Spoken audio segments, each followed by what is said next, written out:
আমার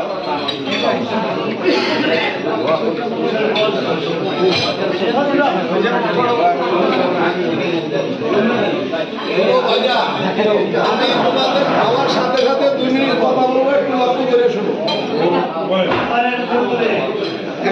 কথা হইলো আমরা একটা প্রতিরোধ করবো, এইটা কি সবাই সিদ্ধান্ত হইতে পারছি না।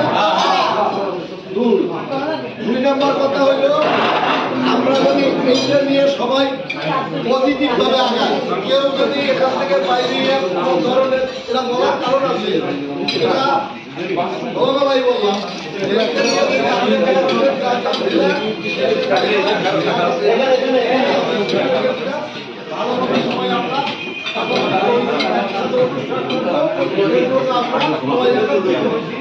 সবাই